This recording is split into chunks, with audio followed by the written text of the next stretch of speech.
The US and Israeli attack on Iran has sparked a war that's already spilled out across the Middle East. For European countries who were not involved in the initial attack, this is not some distant conflict, rather another war that has erupted on Europe's doorstep. Iran's retaliation against the US-Israeli attack has seen British and European personnel come under fire in the Persian Gulf, and EU member Cyprus, with its British military bases, is at risk of attack from Iran and its proxies in the Middle East. With pressing challenges from Ukraine to trade to domestic politics, this is really not what Europe wanted or needed right now. So, in this video, we're going to explain why a war in Iran is terrible news for Europe.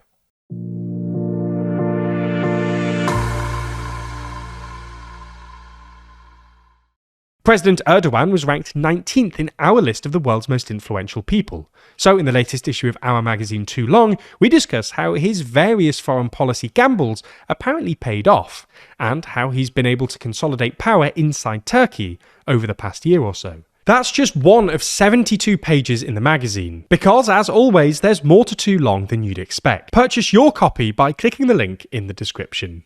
The first reason this war is bad news for Europe is that there's a significant risk that European countries are dragged into it.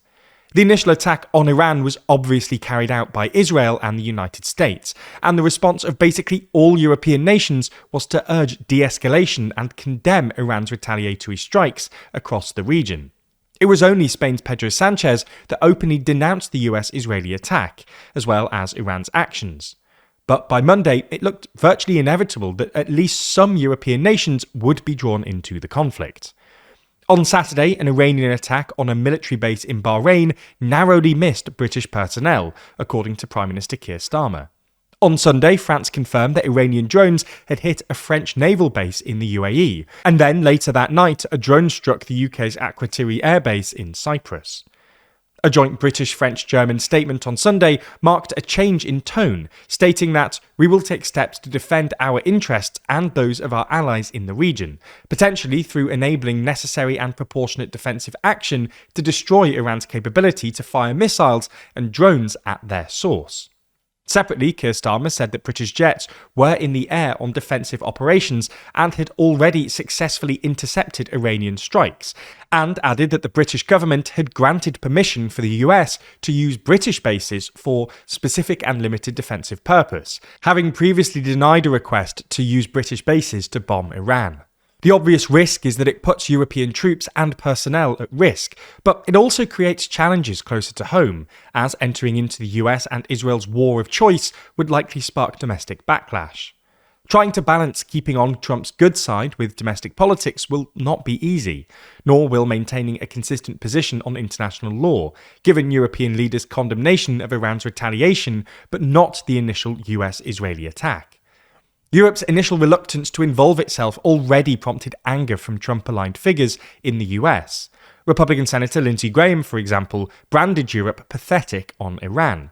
But more than this, it exposes just how insignificant a geopolitical actor the US considers the EU to be. Even the Italian government, meant to be one of Trump's closest EU allies, was not informed of the imminent attack on Iran, something that was made embarrassingly clear by the fact that the Italian defense minister was left stranded on holiday in Dubai due to the attacks.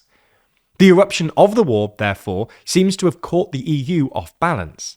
Commission President Ursula von der Leyen's announcement on Saturday that she was calling an urgent Security College meeting for Monday was roundly mocked online as evidence of the EU's sluggish pace of action.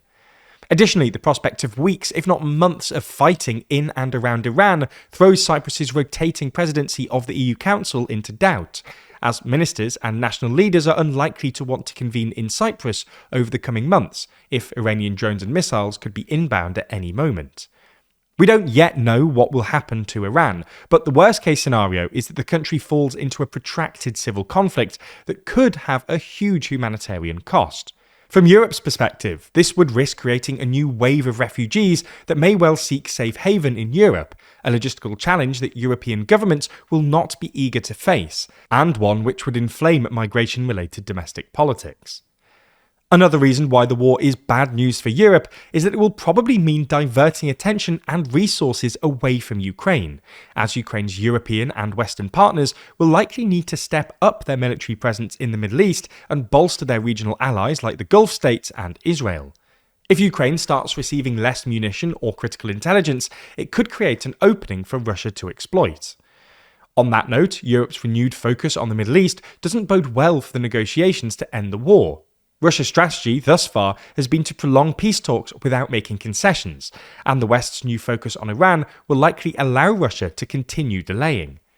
Another reason why this war in Iran is bad news for Europe is the sharp spike it's triggered in energy prices, as traffic has been effectively halted through the Strait of Hormuz, a choke point through which about 20% of global oil supply passes. On Sunday night, oil prices surged to the highest levels in more than a year. Brent crude, the international benchmark, jumped more than 16% to above $82 a barrel. Meanwhile, European gas prices jumped by as much as 28%, and given the risks to Qatari LNG, which the EU has recently become increasingly reliant on, this increase threatens to be the most serious shock to European gas markets since Russia's invasion of Ukraine. Now, these energy spikes are concerning Europe for two main reasons. The first and most immediate concern is the economic impact. A sharp rise in oil and gas prices could trigger an inflation surge across European economies, which have already been battling inflation and low productivity. If Iran were to formally close the Strait of Hormuz for a month, some estimates suggest European gas prices could more than double. This would be especially bad for Central and Eastern European economies, due to their dependency on energy imports. According to a report by ING, Romania and Hungary could see a near 0.5 percentage point increase in their inflation rate. The second reason why an energy spike would be bad news is that it would bolster Russia's finances just as it enters its fifth year of war in Ukraine. For context, in the last year, Russia has been struggling to reap in profits from its energy industry as a result of Western sanctions, Trump's tariff threats, and low global oil prices, which has seen its domestic oil companies struggling and its state budget facing serious depletion. However, this new oil price spike, which could reach $100 per barrel, will give Russia the fiscal boost it needs.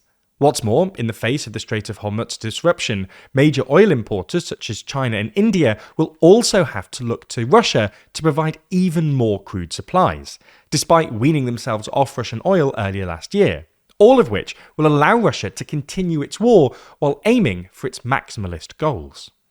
As we mentioned earlier, the latest edition of our magazine Too Long is out very soon.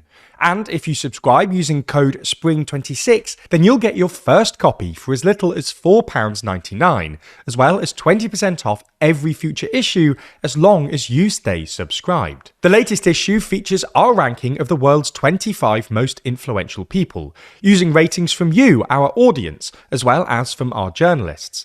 Inside, we not only reveal the full ranking, but the stories of a number of people who made the list, from the return of Donald Trump and the calculated moves of Xi Jinping to the AI frontiers of Sam Altman.